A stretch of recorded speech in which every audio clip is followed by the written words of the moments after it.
Hello and welcome to IMDB's Worst 100.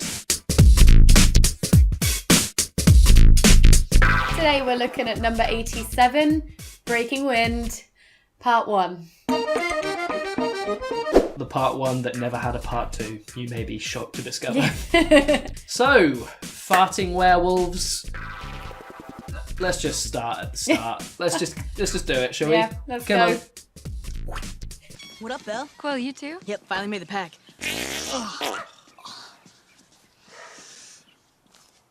No thanks. I'm good.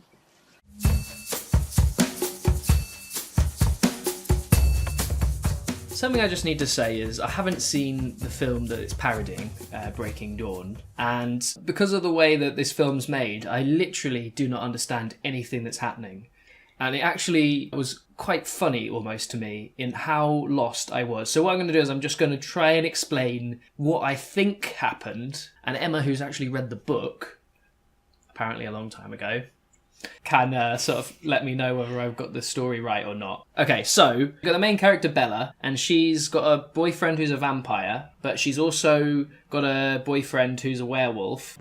Oh, God, sorry. I know, I smell like dog semen. But then there's also some other people who I think are vampires called noobs, and they want to kill Bella. I don't know why. They're coming here. Then the werewolves and the vampires team together to try and fight the noobs, and they go into a woods, and then Bella gets pregnant, and then the story sort of ends there. It's impossible. You're pregnant? No, you idiot. Oh, Christ.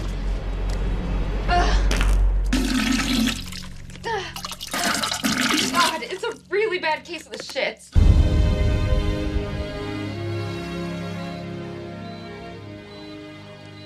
How close am I to describing the plot of that? You've actually done all right, I think, to be fair. I think I was finding it confusing and I've read the book, so...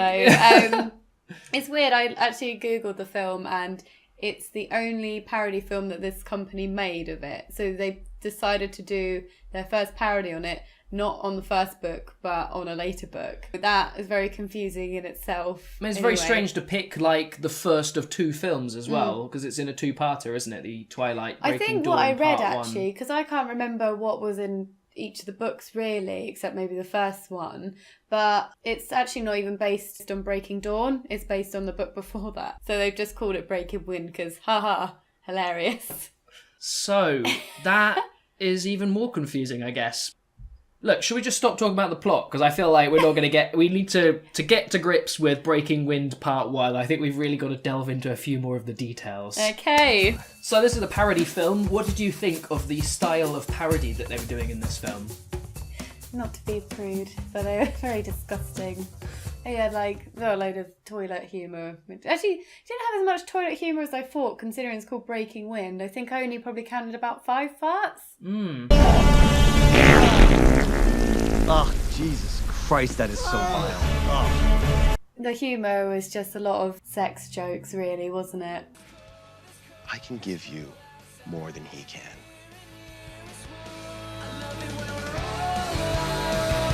Open up with the girl having a dream that her boyfriend was getting Go on, say it. I don't know the polite way. I think she had a dream where her boyfriend was getting a blowjob from her gran. I think that happened twice as well, didn't it? Yeah, well, she had a dream within a dream. Yeah. So the other one, they were actually having sex. I mean, this is the level of humour. There's something about the way that this parody is done that I think makes it especially confusing for someone who hasn't seen the film that they're parodying. And yeah, I know that kind of sounds a bit stupid because obviously parodies, you're supposed to have seen it. Yeah. But, okay, just to take, for example, a comparison, Shaun of the Dead, which is obviously a really good film. They tell a coherent story, which they then hang jokes and references on. They're doing the story and then they show the parody bit. Even films like Date Movie do this, you know, they tries to have a story. But what this film is doing is it's doing a blow-by-blow parody of each, it seems to me anyway, a blow-by-blow parody of each thing that happens in the film. So what that results in is you've got, in the real film, this person does this for this reason. But in the parody film, the character does that thing, but they do it for a different reason that's funny. He says it's starting.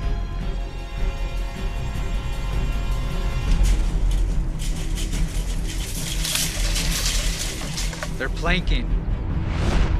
But then, from my point of view, I've just got this series of incoherent actions that make no sense. Like, why is this woman suddenly punching this woman? Well, definitely, you have to have seen the film to understand the joke, but you should at least have something coherent. It's just a series of standalone jokes about individual moments packaged together. Well, I think that's basically its core problem, isn't it? Because a lot of people who might have been interested in this haven't necessarily seen or read the books, but they might just be fed up of all the vampire stuff from the time. I mean, that's quite dated stuff now anyway, but they might have been like, oh, it's a joke on that, but it might not get it.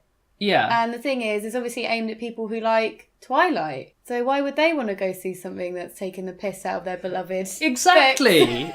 You've got to be a really hardcore fan of Twilight, but also be totally up for completely ripping on Twilight. I mean, that is a pretty specific demographic, presumably. Thing is, though, I don't like them now, but I didn't enjoy the parody either, though. I got some of the stuff because I kind of remembered some of the stuff from the book. I was like, oh yeah, that's whatever. I knew the people wearing it and stuff, but I didn't enjoy it. I've probably got to hold my hands up and admit that I did actually laugh. Oh, I think damn it, possibly... you nicked my question. I think I possibly laughed at about 2 or 3 jokes. Yeah, my question to you was why? Okay, let's go from there. Thing is, because it was so out of context, I had no context for what I was seeing, that some of it just seemed so bizarre that it made me laugh. You know, I just didn't know what was going on. There was like a scene where Danny Trejo telling some kind of backstory, and it flashes to all of these different film characters murdering each other in the wood. Avatar, Johnny Depp. And I was just like, what the fuck is going on? Like... At that point, the film had lost me too. There was one joke that I just thought was quite funny. I'll put it in the edit.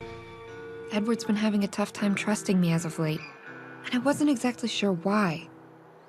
Maybe it was because he saw me take a 20 out of his wallet. History will tell if I was right to think that was funny or not. But, I mean, I've got to say, the point is, this has made me laugh 2, possibly 3 times. And that is more than most of the films in this list. And I think at least one of those was an intentional joke. Yeah, it was. I just remember looking at you like... So, I don't really know what to make of it, because it's clearly awful. And as a concept, it was terrible. But it wasn't as bad as I thought it could have been. Yeah. All things considered, it wasn't as bad as it could have been. You're so dumped. Yeah, we've got kind of like a 2-part question. If someone had asked you at the time if you wanted a part in this film, acting, would you have said yes? On the one hand, I'm an attention seeker. On the other hand, I mean, I've probably got to say no. I feel like I want to say that I'd say no, but I probably would have said yes. Just for the fun of it. I think as neither of us are aspiring actors, I don't think it would have been like something you have to worry about being like career destroying. You could have just been in it. Would you have? Yeah, bit of money in it. Yeah, I mean... I wouldn't have wanted one of the parts... Not Bella. No, because she ends up with that spunk on her trousers and that, and you just think, I don't want... I don't know if any of the sort of characters come out of it not spunkified in some way. Next question. Would you rather star in this or Twilight?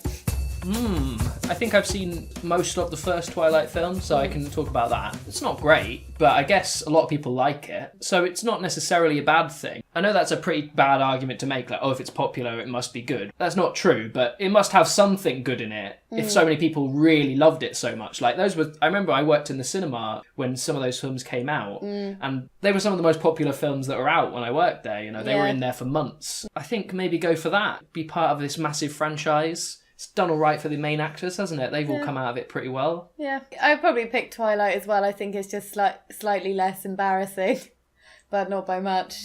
If this film was a type of food, what kind of food would it be? Has it got to be something edible? I guess it has, really. I mean, that's food, yeah. Okay, it would be rotten cabbage soup with left out of the fridge pre-cooked chicken flaked on top with... Like boiled chicken. Yeah. Yeah. That's been left out the fridge.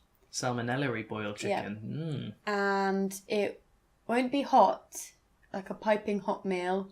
It'll be just above cold. So just not quite cold, but just lingering a little bit above that. And you'd have to eat it with a spoon that's made of knives. A spoon that's made of knives. Wow. Well, like lots of miniature knives, or it's just a knife bent like a spoon. It's basically, yeah, you think it's a spoon, but then it stabs you in the mouth. Well, that's okay. I think it's kind of like one of those microwavable hot dogs. It's the appearance of real food. You know, it seems to be like a real hot dog, but you know, it pretty much falls away into nothingness in your hands. Yeah. It doesn't really taste of anything or look of anything. It's just fake, essentially. Hollow. I think you're giving it too much credit. Okay, I didn't hate it. It's not the thing I've hated the most out of films I've seen, but you seem to have a slight almost fondness for it, which I don't quite feel. I think fondness is probably overstating it. I think I've just kind of acknowledged the fact that I obviously wasn't going to get it because I've no idea what the parody was. Yeah. And I kind of have to, give it the benefit of the doubt to some extent because maybe I would have liked it if I had been the right audience. For me, it's all a bit immature. I mean, I don't mind it's immature, horrendously... but it's so immature. Yeah, but that's okay for people that are immature, I guess. I feel like there there's could a be reason this is in the bottom 100 films. I think they just did themselves in with the title. The whole farting thing is a terrible idea. No one would think that's funny. No. It's just awful. And maybe if they hadn't gone with Breaking Wind, because you go, oh, it's about werewolves that bite each other and cause each other to fart. What's your reaction to that? You roll your eyes, don't you? You think, that's going to be a load of stinky werewolf. And you're not wrong, but it's not as bad as that implies. I think I felt similarly to you, but slightly less enthusiastic. I mean, it wasn't as bad as I thought it was going to be. It could have been worse. And I preferred this to friggin' Monster Shark. It didn't bore me to death. Yeah. So. I mean, it's certainly not worth watching in any way. And it's not so bad it's good. And it's not good. But if you are forced to watch it, like we are, it's not that bad. We're clinging on to anything we can these days, though, aren't we? Yeah, I mean, I'm completely losing faith in my own judgment. Yeah, me too. On that lovely note, let's wrap this up like a chicken wrap.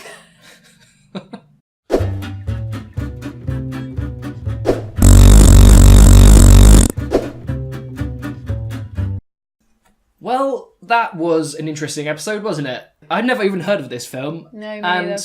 I'm guessing most people haven't. And now you have, so you have us to thank. If you want to keep up with the other films we've got coming up, and let me tell you, we've got some pretty awful stuff coming up, then definitely hit that subscribe button. Woo! I think I said that like I meant it, didn't I? You did. And hit that like button.